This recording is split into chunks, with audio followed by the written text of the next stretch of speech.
Con esta meditación que vamos a hacer ahora, o contemplación, vamos a comenzar con la tercera semana de los ejercicios, que es la semana que corresponde a la pasión de nuestro Señor Jesucristo. Buscando San Francisco de Asís un día cuál sería el camino más fácil para llegar a la salvación del alma, abrió un devocionario que tenía porque escuchó como una voz que le decía que lo abra y que lea ahí. Abrió y leyó Passio Domini Nostri Jesu Christi, ¿no? Pasión de nuestro Señor Jesucristo. Cerró, abrió de nuevo en el mismo lugar. Cerró y abrió por tercera vez en el mismo lugar. Convencido el santo estaba, como todos los santos, de que el camino para llegar a la salvación era la cruz de Jesús. De hecho, es uno de los grandes enamorados de la cruz, dentro de los santos que son todos grandes enamorados. Se lo hace generalmente a San Francisco, se lo pinta, o las esculturas, está con una cruz en la mano justamente por eso. ¿Qué buscamos en esta tercera semana? Buscamos confirmar lo conformado. En la segunda era conformar lo reformado. O sea, queremos confirmar la primera y la segunda semana. Porque si queremos cumplir el principio de fundamento a rajatabla, si queremos llorar nuestros pecados que veíamos la primera semana, si queremos conocer la misericordia de Dios, todo eso lo encontramos nosotros en la pasión de Cristo. Y en la segunda semana queríamos conocimiento interno del Señor, que por nosotros se ha hecho hombre para más amarlo y seguirlo. Bueno, no hay conocimiento interno de Cristo si no conozco la cruz, que es lo más grande que hizo el Señor, que es a lo cual dedicó su vida. Su vida es un camino hacia el Calvario. Por eso, esta semana confirma las otras dos. Y sobre todo a nosotros nos tiene que ayudar a confirmar los propósitos, porque sabemos que el gran obstáculo para cumplir las cosas que nos proponemos es la cruz. La falta de perseverancia es por la cruz. En definitiva, todo se resume ahí. O amo la cruz o no la amo. O amo a Cristo crucificado o no lo amo de ninguna manera. Buscamos nosotros aquí completar en nuestro cuerpo lo que falta a la pasión de Cristo. Colosenses 1:24. No porque de hecho vayamos a sufrir algo en concreto cuando meditemos, pero sí en la meditación, en la contemplación, uno se convence de la necesidad de compartir con Cristo los sufrimientos.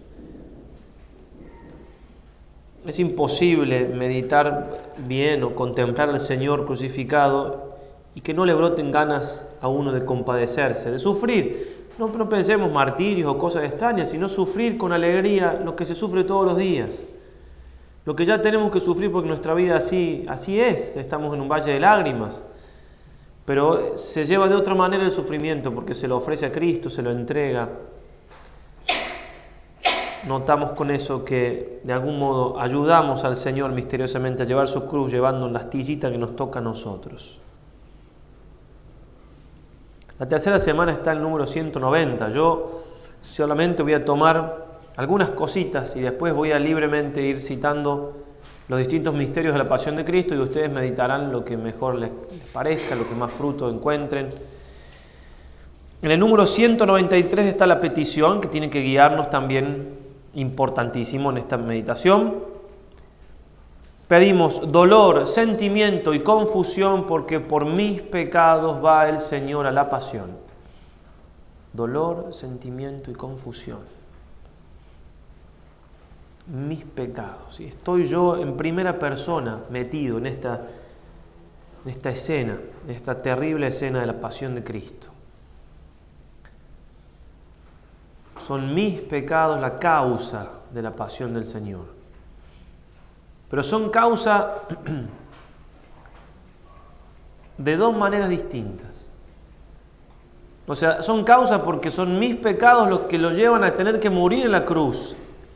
Lo que hace Mel Gibson en la película de la Pasión es muy cierto. Él no aparece sino cuando hay un par de manos que agarran los clavos y crucifican a Cristo. Esas manos son de Él. Está muy bien eso, teológicamente está perfecto, porque Él quiso... Yo fui el que crucifiqué al Señor con mis pecados. Se le apareció una vez al beato Alano, Jesucristo, y le dijo: ¿por qué me crucificas de nuevo? ¿Cómo, Señor, te crucifico de nuevo? Sí, me crucificas de nuevo, porque tienes la ciencia necesaria para predicar el rosario de mi madre y evitar que muchas almas se condenen, y no lo haces, y eso me crucifica de nuevo. Y obviamente con esas palabras el beato Alano se dedicó a predicar el rosario toda su vida, y por eso es el beato Alano, y no solamente el padre Alano, no el beato. Nuestros pecados entonces llevaron a Cristo a la cruz. Tenemos que vernos entonces como causa en ese sentido, involucrados en ese sentido. Y es algo que hay que meditar, hay que rumiar bien, porque se dice así fácil, pero es muy profundo. ¿Me he hecho cargo yo alguna vez de eso? De que Cristo está por mí, por nosotros. Sí, pero por nosotros no significa que no sea por mí. Y esto es muy cierto. El Padre Hurtado dice: el que no sabe esto es porque tiene una fe que es desleída. O sea, que le falta profundidad o le falta instrucción, porque de hecho es así. Y pone este ejemplo para ayudarnos. Dice: si yo me confabulo con un par de personas y todos juntos vamos con una lanza y se la clavamos en el corazón del Padre. Después voy a decir: no, éramos varios. Pero yo fui, no puedo decir que éramos varios, yo no estaba ahí. ¿Cierto?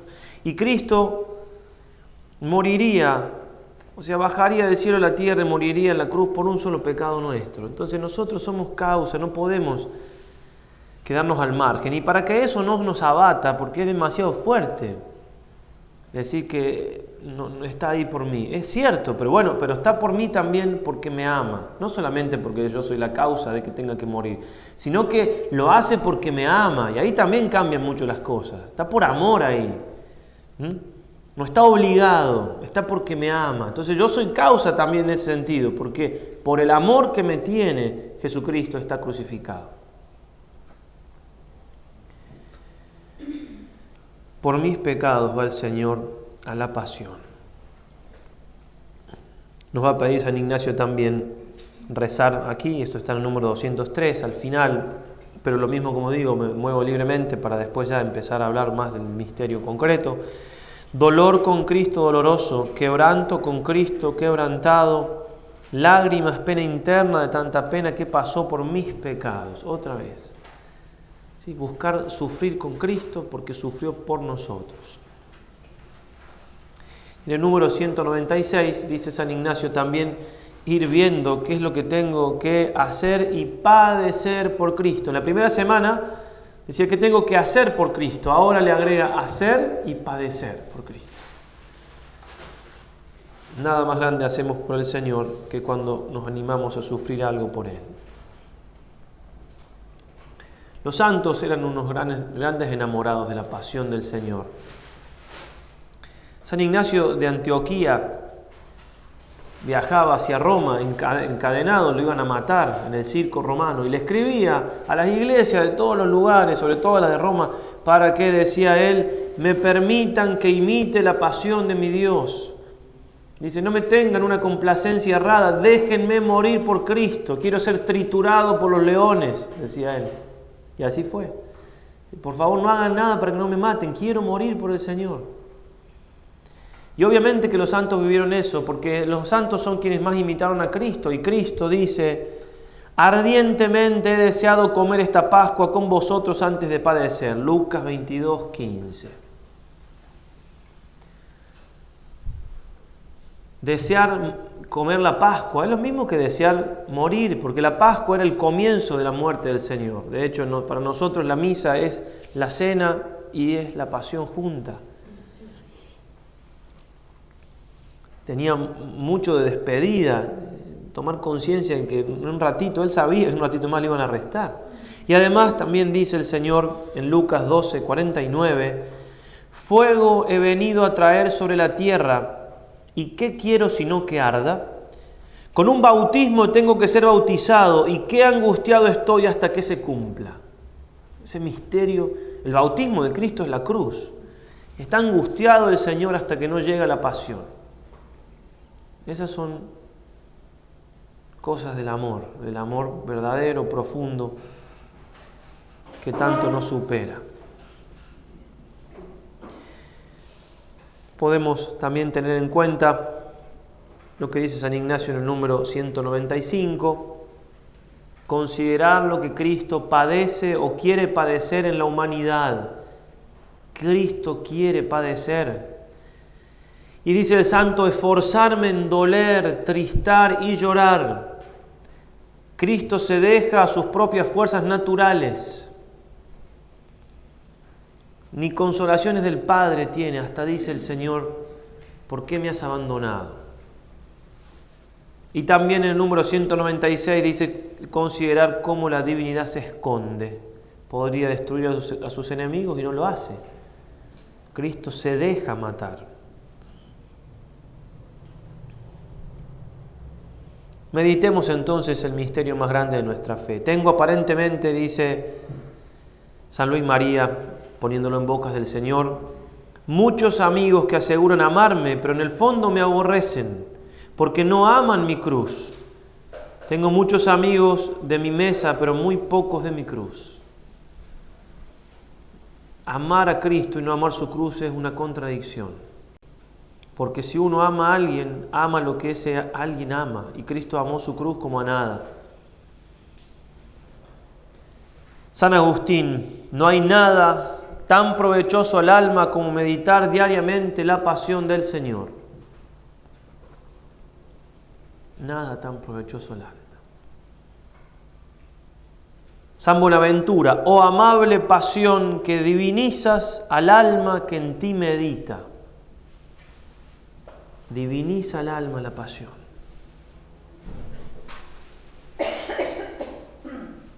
Nada es tan necesario, dice San Luis María, tan útil, tan dulce ni tan glorioso como padecer algo por Cristo. Todo eso lo entendemos meditando la pasión del Señor.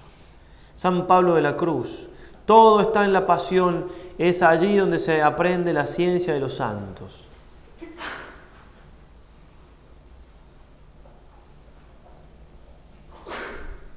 San Pedro Claver, el único libro que hay que leer es la Pasión del Señor. Y así podríamos seguir. Todo santo tiene un amor apasionado a la cruz de Cristo. Vamos entonces, así libremente, porque no hay tiempo de tratar cada misterio por parte, a ir recordando algunos misterios de la Pasión del Señor. Esto está obviamente al final de todos los evangelios. Comencemos por la Última Cena. Si algún día quieren leer con mucho provecho los capítulos 15, 16, 17, 18 de San Juan, todo el sermón de la Última Cena. Es un sermón sin mucho orden porque Cristo se está despidiendo. Son las palabras de despedida de alguien que se está por morir y que ama tanto a los suyos, además de lavarle los pies. Ese lavar los pies, ¿no? El Señor dice, si ustedes me dicen Señor, y lo soy, y me dicen Maestro, y lo soy. Bueno, si yo, el Señor y el Maestro, hice esto con ustedes, ustedes tienen que hacer lo mismo entre ustedes. Y así van a ser felices. Es muy claro. Nosotros no somos felices, pero no cumplimos lo que Cristo nos dice. Está la receta ahí, o las bienaventuranzas. Parece que nos cuesta, pero ese es el camino. Dice San Juan en su primera carta que así como Cristo dio la vida por nosotros, nosotros tenemos que estar dispuestos a dar la vida uno por los otros. No solamente a lavar los pies, a hacer una tarea de esclavo, sino a dar la vida. Por la Última Cena, todo lo que implica eso, el sacerdocio, la Eucaristía. Termina la cena, los de Judas que se va, y van caminando hacia el Monte de los Olivos por el torrente Cedrón, o sea, por la parte baja de la ciudad. Probablemente también ahí había vides y por eso ahí el Señor probablemente dijo eso, yo soy la vid, ustedes los sarmientos. Ahora un detalle que trae el Evangelio es que dice que van cantando himnos. Obviamente que nuestro Señor habrá cantado muchas veces en su vida, pero en el Evangelio en ningún lugar figura que Cristo haya cantado, solo en este lugar. Por algo será, obviamente. Dios nos quiere mostrar cómo Cristo va a la pasión cantando. El Padre Hurtado decía, hay que ir a morir, pero hay que ir a morir vestido de saco y corbata. Es el mismo sentido, o sea, enfrentar la cruz pero con alegría, llevarla lo mejor posible, como Cristo. Dentro de lo que podamos, también Cristo tuvo momentos en su pasión donde Dios mío, ¿por qué me has abandonado? O si puedes, aparte de mí este cáliz.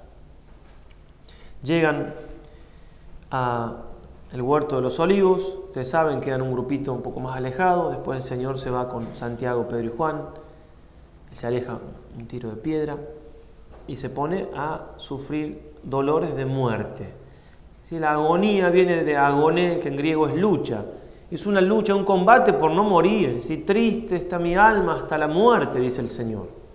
O sea, tan triste estoy que de suyo esta tristeza podría llevarme a morir. ¿Y por qué sufre el Señor acá? ¿Sufre por la inminencia de su pasión? Sí. Dicen que los soldados sufren mucho más en los minutos anteriores a que comience el combate que en el mismo combate, porque ya en el combate la adrenalina, los minutos antes son terribles. Bueno, sí, entonces Cristo sufre mucho acá eso. Pero, y sufrirá otros dolores que lo van a dejar solo, bueno, todos los que quieran, pero el dolor más grande que sufre el Señor, por lejos, son nuestros pecados. Cristo tiene una pasión que no la vemos, un sufrimiento que no se ve a los ojos, por más que Mel Gibson hizo esa obra de arte, que es la película de la Pasión, que yo creo que va a ser insuperable en su género. 12 años la estuvo meditando. Sin embargo, no puede mostrar el alma de Cristo, no se puede. Y el alma de Cristo sufría atrocidades porque Él estaba cargando con todos nuestros pecados, con todos nuestros pecados. Imagínense si han habido en la historia de la iglesia personas que por arrepentimiento han muerto de dolor. Lo que ha haber sido en el alma de Cristo tener encima todos los pecados de todos los hombres del mundo, desde el primero hasta el último, todos, como si Él los hubiera cometido. Sus manos como si fueran asesinos, un asesino. Digo, imagínense una cosa así, es muy difícil. San Pablo dice, Dios lo hizo pecado. Les debo la cita, disculpen. Dios lo hizo pecado. Fuertísima esa frase. Y también San Pablo dice, Dios lo hizo maldito, porque maldito el que cuelga del madero. Ese es el gran sufrimiento del Señor en la agonía, que lo lleva a decir esas palabras que nos tienen también que consolar. Padre, si puedes, aparta de mí este cáliz, pero no se haga mi voluntad, sino la tuya. Así hay que rezar en los momentos de prueba. Sí, pedirle a Dios, por favor, si podés sacarme no lo soporto más. Pero obviamente que siempre se haga tu voluntad, porque siempre es lo mejor. 3 veces rezó el Señor, cada vez con más intensidad, ¿no? Lo mismo. Padre, si puedes. Y vuelve, y los apóstoles durmiendo. ¿Sí? El mundo estaba despierto ahí. Había pecadores que habían estado pecando a esa hora. Y los apóstoles, así nos pasa a nosotros a veces. Los que están de la bandera de Lucifer, simplemente están en pecado, con eso alcanza, y que pecan y que con sus actos hacen pecar a otros, están despiertos y nosotros dormimos. Y como dice Monseñor Fulton Sheen, que durante 60 años en su vida hizo todos los días una hora de oración al Santísimo, dice, una sola cosa pidió Cristo en el Evangelio y fue compañía, aquí, en el huerto, y no se la dieron. Entonces dice, animémonos nosotros a acompañar a Cristo Eucaristía con nuestra oración. Los apóstoles duermen, Cristo les reprocha y les dice, velad y orad porque el espíritu está pronto y la carne es débil. Velad y orad. Ellos siguen durmiendo. Bueno, y al final, irónicamente, el Señor le dice, bueno, ya está, listo, no hay problema. Más o menos así es la frase del Señor. Y al momento después llegan a arrestarlo. Lo viene a arrestar al Señor, realmente es algo muy humillante, ¿no? Nosotros tenemos ya como algo que conocemos la pasión de Cristo, pero pongámonos en el lugar, la humillación que era Cristo por eso dice, me venir a arrestar como un ladrón con espada y palos. Imagínense que venga la policía ahora y diga, padre, vamos a la comisaría. ¿Qué hizo? Venga. Digamos que no es muy simpático, más allá que, ¿qué iban a pensar todos ustedes? Dijo una vez, Monseñor Fulton Sheen fue a predicar a una cárcel, un gran predicador, como que les contaba, y comenzó así, dice, hay una gran diferencia entre ustedes y yo, que a ustedes los agarraron y a mí no. Y entonces se pone a hablar de que todos somos pecadores, ¿no? Y hermoso como bueno, digo, si me lleva la policía en definitiva, qué sé yo, me habrán agarrado, no sé. Bueno, no, pero digo, hablando en serio, sin duda que es una cosa que nosotros tenemos que tratar de ponernos ahí en escena y ver todas las humillaciones que sufrió el Señor, también las cobardías de los apóstoles, porque nosotros somos cobardes también, y ver, de aprender de sus errores para no hacer lo mismo. Además de la cobardía de los apóstoles, cómo obran, hacen cosas que no tienen que hacer. Ya lo vamos a ver, el ejemplo de Pedro es el más acabado de esto. Bueno, el Señor, ¿a quién buscáis? A Jesús. Yo soy. Un paso al frente, yo soy. Él no quiere perder a ninguno, Él se hace cargo de la situación, Él sabe que tiene que morir Él. Déjenlos a los otros, ¿no? Y cuando dice yo soy, a la tierra, todo a la tierra. ¿Por qué? Porque el Señor está tratando de mostrar con eso que Él da la vida, la entrega, nadie se la quita. Hasta el último momento Él dice yo soy, dice el nombre de Yahvé, y todos caen. Otra vez preguntan, bueno, acá estoy, si me buscan a mí, bueno, ahí Pedro corta la oreja a Malco, Cristo. Bueno, entre medio digo lo de Judas, estoy yendo un poco rápido, no vamos a llegar, sino Judas que lo traiciona con un beso, Cristo que hasta el último momento trata de salvarlo. Cristo conoció todos los sufrimientos, de los amigos que lo dejaron, de amigos que los traicionaron, de gente que hizo milagros, que después pidieron que lo crucificaran, sufrimientos físicos, sufrimientos morales. Nadie ha sufrido y nunca sufrirá tanto como el Señor, es imposible, ¿no? Bueno, lo llevan por la ciudad atado a los golpes. La humillación esa. Una vez me contaba una persona que lo pararon en el auto en una ciudad grande y lo pararon para pedir el registro y no tenía, el registro estaba bien, pero le pidieron papel del auto y estaban atrasadísimos, no sabía, y la policía se los tenía que llevar a la comisaría de tan atrasados que estaban los papeles. Y dice, bueno, yo voy, pero en ese auto no me lleven. O sea, era una persona de una posición económica muy buena, y bueno, lo aceptaron y fueron a buscar un auto civil y lo llevaron a un auto civil. Yo no voy a ir en un auto como si fuera un preso. ¿Ven qué humillante que es? Bueno, y Cristo así apareció por toda la ciudad caminando, que ya lo sabemos, pero a veces no consideramos esas cosas, son más sufrimientos. Y después comparemos con los nuestros, una humillación tan chiquita que nos hace tanto daño, y Cristo sufrió todas las humillaciones juntas. Bueno, le hacen ese primer juicio ahí que era toda una pantomima, eso era todo. Los hermanos Lehmann han escrito un libro donde se muestra la atrocidad jurídica que es el juicio del Señor. Todas las cosas que se faltaron, todos los errores, hay algún abogado por acá, cuántos errores jurídicos, y uno solo era todo inválido. Todas las injusticias las hicieron con Cristo. En el juicio religioso y en el juicio civil, ambos dos. Bueno, el Señor entonces ahí empieza con ese diálogo, que le preguntan por sus discípulos, el Señor responde. ¿Sí? Ustedes, han habido gente de ustedes escuchando, ¿por qué no le preguntan a ellos? Pasa que era tan alevosa el teatro que estaban armando, tan alevoso. Había ahí, muy probablemente, fariseos o servidores del sumo sacerdote que Jesús había visto, porque dice el Evangelio que los mandaban a escuchar lo que Cristo decía para agarrarlo en algo. Entonces me está preguntando qué dije, qué no dije, si tal saben, qué dije, pregúntenle a ellos. Y le pegan entonces al Señor una bofetada. Y Cristo, que había dicho que si te pegan en la mejilla derecha hay que poner la izquierda, no puso la izquierda. No, lo contestó, si he hablado mal en qué, y si no, ¿por qué me pegas? Dice un autor, ¿por qué no puso la otra mejilla? Porque Cristo puso mucho más que la otra mejilla. Puso todo su cuerpo enterito, destrozado quedó. Y en ese momento era mucho más virtuoso reaccionar así, reaccionar con una frase tan calma, tan suave, decir, ¿por qué me pegaste? ¿Quién puede responder así? Eso era menos provocativo, si se quiere, más virtuoso que poner la otra mejilla.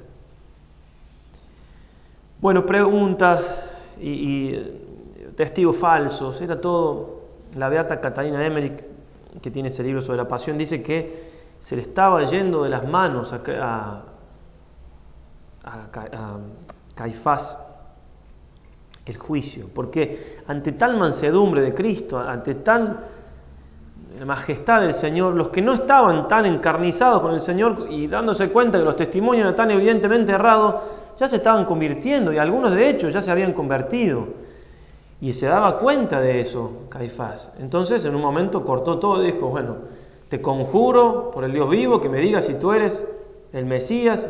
Bueno, y Cristo, ante la autoridad que le pregunta, por supuesto responde, respuesta que lo lleva a la muerte, ¿no? A veces la mentira. ¿Por qué mentimos? Y para no quedar mal. ¿Por qué mentimos? Y para Cristo, por decir la verdad, lo mataron. Podría haber dicho, no, bueno, obviamente respondió, era la autoridad que le estaba pidiendo, dijo la verdad. Se rasga la vestidura, ¿sí? La hipocresía máxima, Caifás, y al rasgarse la vestidura dice, no hace falta testigos porque ha blasfemado, se ha dicho Dios. Sí, me salté recién que estuvo antes en lo de Anás, que Anás era el suegro de Caifás y el jefe de la mafia todavía. Y ahí también, ¿sí? En realidad lo de recién depende de los evangelios, pero probablemente quien se lo preguntó también a eso de su doctrina fue Anás, no Caifás. Además que ni tenía autoridad para preguntarlo. Él no era más el sumo sacerdote, entonces por eso se entiende todavía más que Jesús le diga preguntar a los otros, ¿sí? Bueno, pero digo, Anás primero, todo un show, Caifás después, hasta que le conjura y le dice eso. Bueno, y ahí decreta la condena, es reo de muerte. Y empiezan a pegarle, como habrán visto en la película, o la leído el evangelio, le pegan. Y vamos a Pedro, un segundito, ¿no? Pedro que está ahí a momentos nomás de negarlo 3 veces. Lo de Pedro nos tiene que ayudar mucho, porque Pedro, negándolo, obviamente cae en pecado grave, ofende gravemente el corazón de Jesús, imagínense. Y no se cae en una cosa grave si no se precede antes, por lo general, en cosas leves, ¿no? Entonces, Pedro comete varios errores que nos pueden ayudar, porque pueden ser también los nuestros en cualquier momento, si no lo han sido ya. En la última cena, nuestro Señor dice, uno de ustedes me va a entregar. Todos van preguntando, ¿seré yo, Señor? ¿Seré yo, Señor? ¿Seré yo, Señor? El único que dice, ¿seré yo, Maestro? Es Judas, porque ya no tiene fe. Pero en otro momento de la cena, ahí Pedro se porta bien, o sea, actúa humildemente, ¿seré yo, Señor? Monseñor Fulton Sheen dice, ¿cómo pueden dudar? ¿Seré yo, Señor? Si ya sabían que yo no voy a hacer, no te voy a entregar, pero claro, ante la divinidad misma, ante Cristo, bueno, es que me interpela lo que está diciendo, quizás soy yo. Bueno, todos fueron humildes ahí. Pero en otro momento, cuando el Señor dice, uno de ustedes me entregará, San Pedro dice, yo no te entregaré, aunque tenga que morir por ti. Y nuestro Señor le dice esta noche, antes que cante el gallo 2 veces, vos me habrás negado 3. Y Pedro le refuta, yo no lo voy a hacer, moriría por ti. O sea, 2 veces, se encarniza con eso, ante las palabras de Cristo. ¿Y dónde está el error de Pedro ahí? El error de Pedro es la falta de humildad, que el momento antes la había tenido, cuando también le preguntó, ¿seré yo, Señor? Bueno, ahora ya se la había pasado. Sí, hay un amor de Pedro, pero hay un amor. ¿Por qué falta de humildad? Porque si Cristo mismo le está diciendo, al menos tiene que decir, Señor, ayúdame a que no lo haga. Y después, ¿por qué se ve la falta de humildad y la confianza desmedida en sí mismo? Porque momentos después, en el huerto de los olivos, Pedro se duerme. Si viene una cosa tan difícil y yo sé que voy a ser probado, tú estás despierto rezando si confío en Dios y no en mí. ¿Sí? Entonces, Pedro ahí muestra que estaba confiando en sus fuerzas y no en las fuerzas de Dios. Pasa un momento después y Pedro obra precipitadamente, cortándole la oreja a Malco. Y Cristo lo reprende. Mete la espada en la vaina, que el que a hierro mata, a hierro muere. No sabes que puedo pedir al Padre que me ayude y me va a mandar 12 legiones de ángeles, 12.000 ángeles. No tenía que hacer eso Pedro ahí. Pero Pedro, claro, había dejado de rezar. Y cuando uno no reza, obra mal. ¿Se acuerdan que decíamos, no siempre obrar es lo mejor? Bueno, un pasito más da Pedro. Después dice el Evangelio que Pedro lo sigue a Cristo de lejos para ver lo que va a pasar. Otra cosita más, no lo sigue a Cristo de cerca. Después Cristo está en un lugar del patio con frío y Pedro está en otro lugar calentándose al fuego, lo cual es signo de haber dejado la mortificación. ¿Sí? Y después de eso, Pedro lo niega 3 veces. Esos son varios pasos, confianza en sí mismo, deja la oración, obra precipitadamente, sigue a Cristo de lejos, deja la mortificación y cae en pecado grave. No hace falta que sean exactamente esos pasos, pero siempre que se cae en pecado grave, antes hay otras cosas que están fallando, hay otras cosas donde se va claudicando. Volvemos entonces a la pasión, a Cristo, condenado a muerte. Esa noche, no me acuerdo qué santo decía, recién en el día del juicio final vamos a saber lo que Cristo sufrió durante esa noche. No tenemos ni idea de lo que Cristo pasó ahí. Toda esa noche Cristo golpeado, ensangrentado, sin comer. Bueno, toda esa noche, lo que habrá sido esa noche del Señor. Bueno, el otro día a la mañana arman otra vez un show, porque tenían que hacerlo al alba, al juicio, entonces hacen otro juicio rápido, todo mentira de nuevo, y deciden llevarlo a Pilato. Pilato sabía perfectamente la ley, porque los romanos son un ejemplo en eso, el derecho romano junto con el germano, pero incluso mejor el romano, tengo entendido. Entonces él sabía que estaba haciendo las cosas mal. El Evangelio dice clarito que él sabía que lo estaban entregando por envidia. Sabía que tenía que aplicar la ley y cómo la tenía que aplicar, y sin embargo Pilato no lo hace. Es un ejemplo acabado de voluntad de segundo binario. ¿Por qué? Porque tampoco Pilato dice, bueno, ya está, lo condeno a muerte. No, él trata de salvarlo, trata de hacer, pero no hace lo que tiene que hacer. Entonces, primero con un diálogo con Cristo, donde le pregunta si es rey. Ahí Cristo dice, yo soy rey, para eso he nacido, para dar testimonio de la verdad. ¿Qué es la verdad? Pregunta Pilato de manera así como agnóstica, digamos, diciendo, ¿qué es la verdad? ¿Quién me va a decir a mí qué es la verdad? No creía él, obviamente, era pagano. Busca después Pilato por medio de Barrabás y el pueblo elige a Barrabás. Interesante, el actor de la película La Pasión de Barrabás, él quería ser Pedro porque le iban a pagar más por eso. Y bueno, le tocó Barrabás y aceptó. Y dice que cuando él en la película de La Pasión baja las escaleras y lo mira a Cristo, parte de lo que tenía que hacer, esa mirada de Cristo lo convirtió. Y escribe un libro sobre eso, sobre la mirada del Señor. Tiene muchas cosas esa película así muy hermosas, muy espirituales. Bueno, que Barrabás, que lo lleva a Herodes que se burla de él. Cristo muchas veces durante la pasión calla, ¿no? También eso es un ejemplo para nosotros. Jesús tacebat, dice en latín. Jesús callaba. O sea, respondió todas las veces que tenía que responder, que la autoridad le preguntaba, pero después las veces que se podía callar o que ya no, se calló. Y eso es heroico, porque obviamente cuántos motivos tenía el Señor para hablar, cuántas cosas podía decir. ¿Cuánto nos enseña eso a nosotros sobre usar bien la lengua, que tanto nos cuesta? Santiago en su carta, capítulo 3, dice que quien domina su lengua domina todo su cuerpo. Jesús callaba. Entonces va con Herodes, y Herodes era como el ejemplo de lo mundano más mundano. No tenía autoridad sobre él, la autoridad la tenía Pilato. Tampoco es que hace un juicio, nada ahí, se burla de él, le pide un milagrito, como si fuera... Y nuestro Señor Jesucristo entonces no responde nada.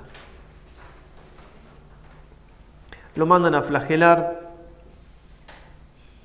La flagelación del Señor no fue como a veces era, de que se lo flagelaba y después se lo crucificaba. En el caso del Señor, la flagelación buscaba de que no lo crucificaran. Quería Pilato mostrar que lo hacía sufrir sin matarlo para aplacarlo, otra vez poniendo otras cosas. En lugar de hacer lo que tenía que hacer, hace algo bueno, entre comillas, bueno, mandarlo a flagelar, para evitar la muerte, para evitar la crucifixión. La sábana santa, que tenemos acá la gracia de tener una réplica, es llamado el quinto evangelio. Hay tantos detalles de la pasión de Cristo, hay tantos, que es impresionante y es hermoso leer algo sobre eso. Voy a leer un par de textos para que vean. Es un milagro viviente esa sábana santa, ¿sí? Porque no se puede explicar, un montón de cosas no tienen explicación. Por ejemplo, cómo está grabado ese cuerpo ahí. No se puede explicar humanamente hablando, parecido a cómo no se puede explicar cómo está la Virgen de Guadalupe en la tilma de San Juan Diego. Incluso está grabado el cuerpo del Señor en relieve, o sea, tiene profundidad la grabación, o superficie si quieren, como quieran. No es solamente... Incluso quedó grabado el cuerpo del Señor estando en el aire, porque una cosa es un cuerpo que está apoyado en una sábana y otra cosa es un cuerpo que está en el aire. Hay partes que tendrían que estar mucho más aplastadas y no lo están. Porque fue en el momento de la resurrección, en ese momento que quedó grabado el cuerpo del Señor. Hablando de la flagelación, dice entonces un estudioso de la sábana santa, los ejecutores del castigo eran expertos, con un conocimiento, crueldad y maestría absolutas. Sabían bien lo que hacían, consumando el hecho casi milimétricamente a lo largo de todo el cuerpo, región glútea, piernas, pecho, vientre, sin dejar apenas espacio entre golpe y golpe, sobre todo en la espalda. Solo se ha perdonado un sitio, la zona del pecho que cae sobre el corazón. Obviamente querían evitar la muerte del condenado. Todo el cuerpo es todo el cuerpo. También la intimidad del Señor recibió flagelazos, ¿sí? Como pagando los pecados de impureza de toda la humanidad. Sigue el texto. Como comentamos antes, se aprecian las claras marcas del instrumento típico utilizado por los romanos para flagelar a un reo, el flagrum taxillatum o flagellum taxillatum, de 3 ramales. Este tipo de flagelador es muy especial y el más contundente de todos. Era tremendamente lacerante. Además de realizar su trabajo, abrir las carnes, como en cada una de las puntas de las cintas tenían los mencionados bolos metálicos unidos por un alambre de unos 12 milímetros, con unos pinchitos, en cada latigazo pinchaba y rasgaba la piel, haciendo una carnicería y dejando el cuerpo del reo hecho una llaga en carne viva.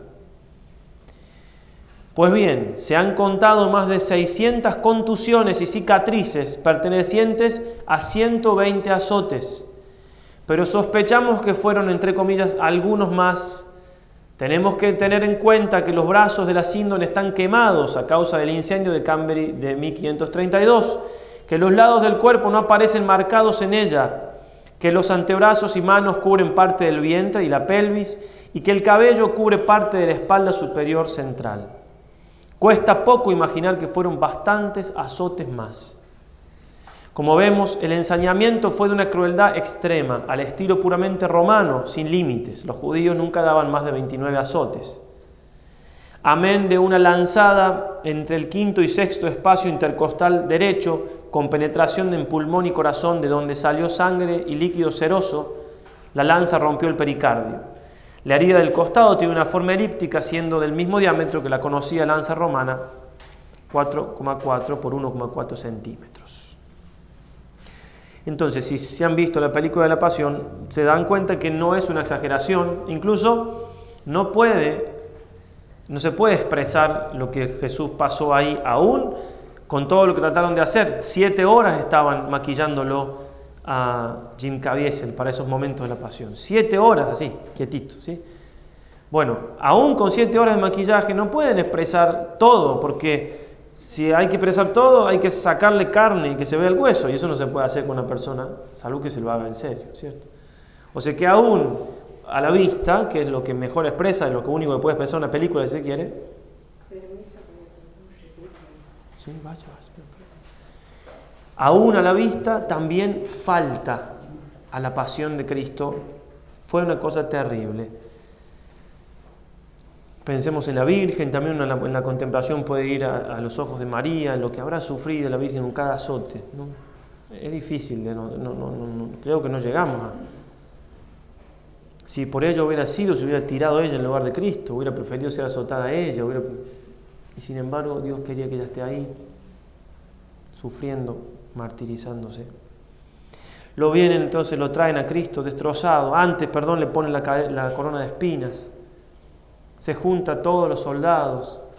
Inventaron, sobre lo que no había dolores para Cristo, inventaron uno más, ahí, la corona de espinas. Un casco, se lo ponen con la espina, se burlan, se lo visten como si fuera un rey, se arrodillan y le dicen como si fuera un rey, le pegan con la caña en la cabeza.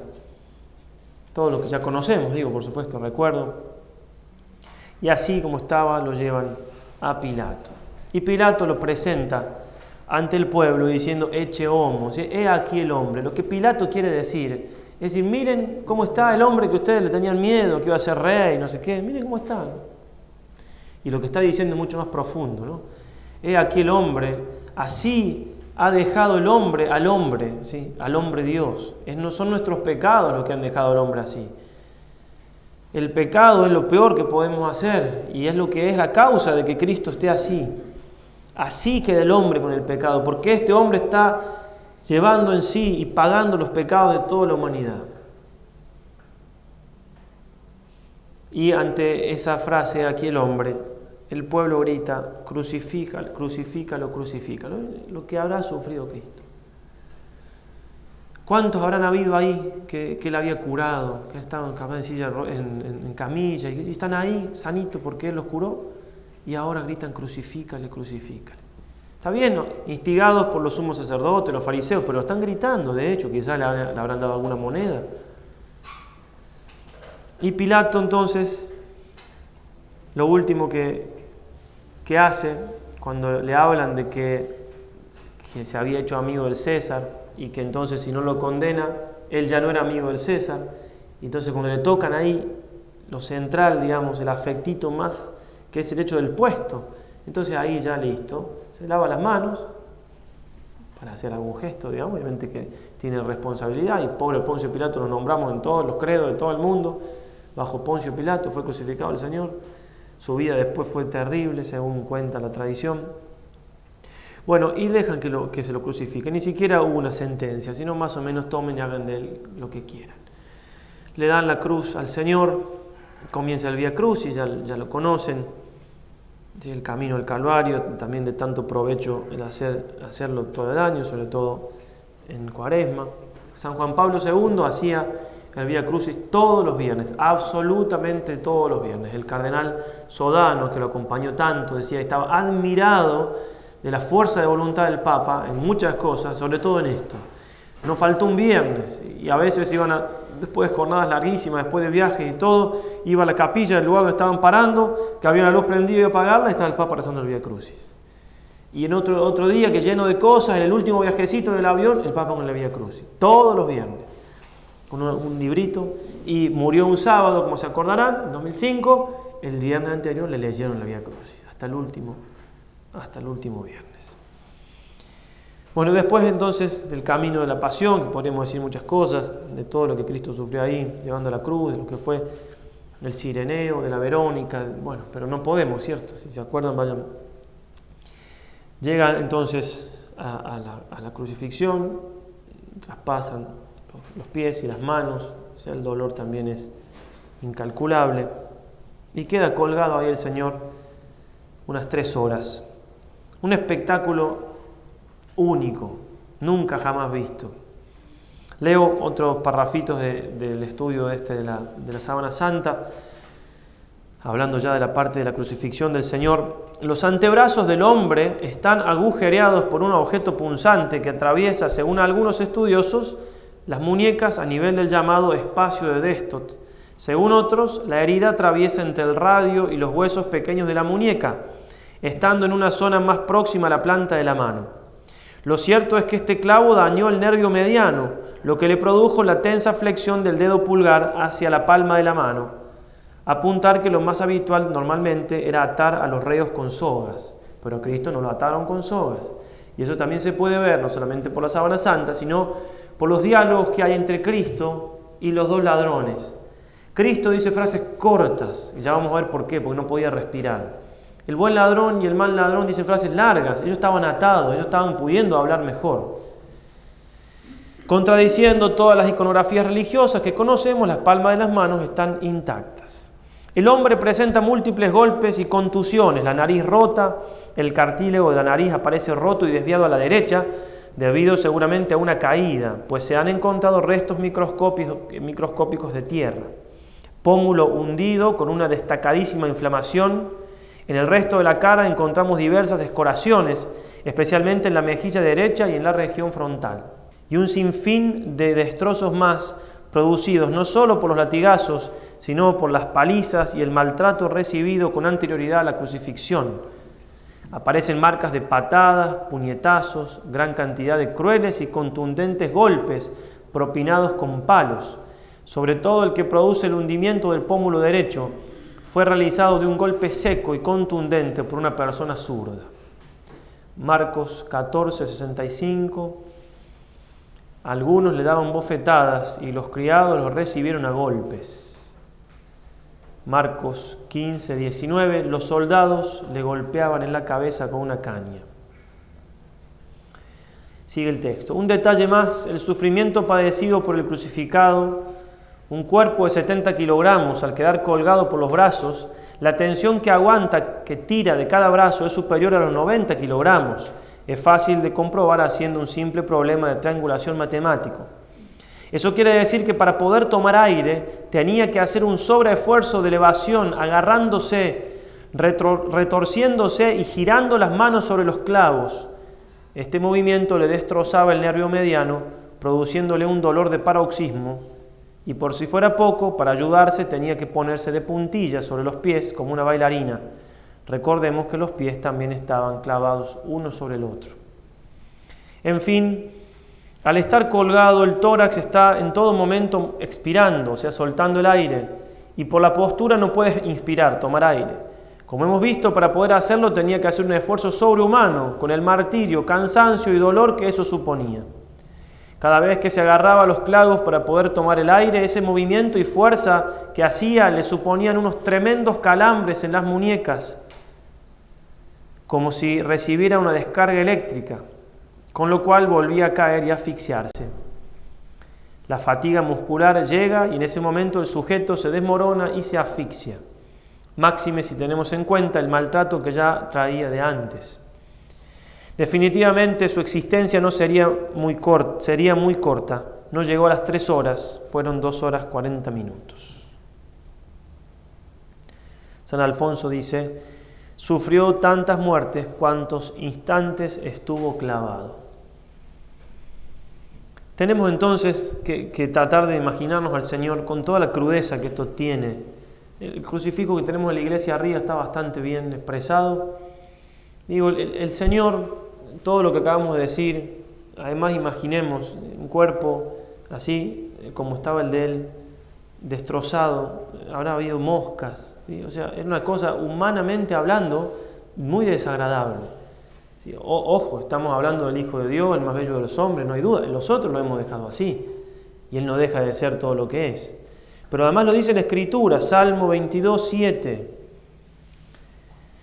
Yo, en cambio, soy gusano, no hombre, soy afrenta del vulgo, asco del pueblo.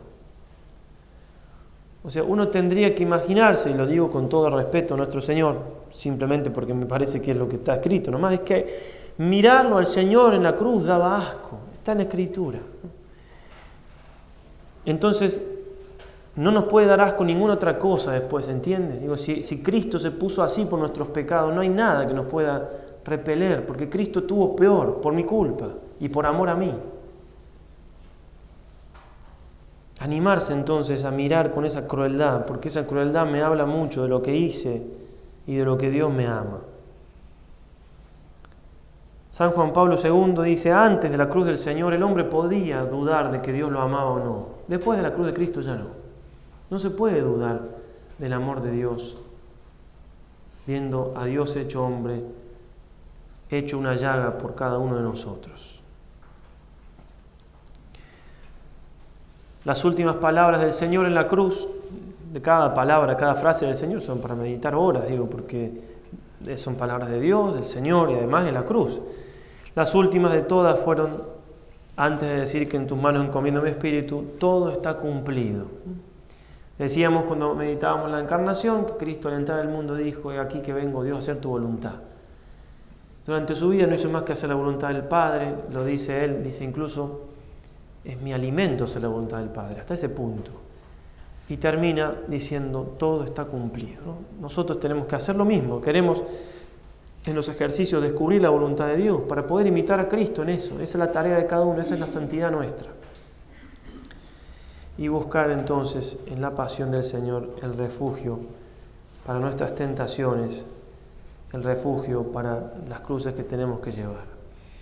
Y no sea pesado a vos, dice San Juan de Ávila, el pensar lo que a Él, con vuestro gran amor, no le fue pesado pasar.